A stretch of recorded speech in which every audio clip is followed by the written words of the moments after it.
I think the days that we saw when digital cable first came around in the 90s, it was really impressive to say, I have hundreds of channels. There's hundreds of channels here. But then it started to turn into that cliche of, I have hundreds of channels, but nothing's on. There's nothing I actually want to watch. And I think there's some truth to that.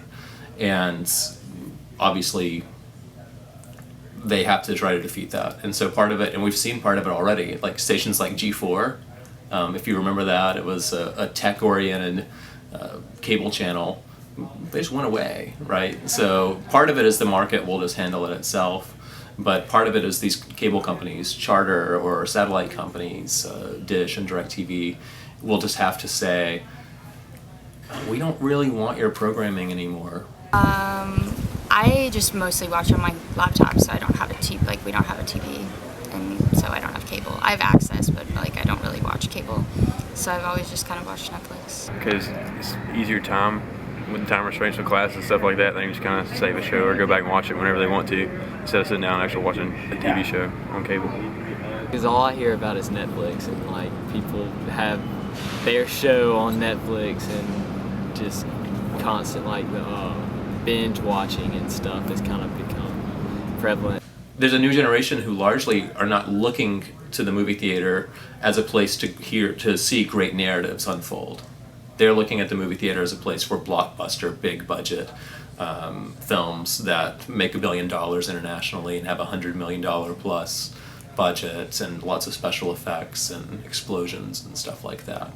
And I see that just teaching. When I ask people about their favorite movies, those are the movies that come up. Let's talk about the Avengers and Star Wars and all that kind of stuff. Maybe Fast and the Furious and a few other big franchises, but you don't hear as much about The King's Speech or other movies that are perhaps a little bit more about character progression over time. Yet, this same audience will watch Breaking Bad. They will watch Orange is the New Black. They are interested in shows that have characters who actually evolve and have arcs over time. If I have the rights to not to a big movie, it would have to be a smaller movie in this case, like we're talking about, maybe a $10 million, $5 million budget movie, something like that.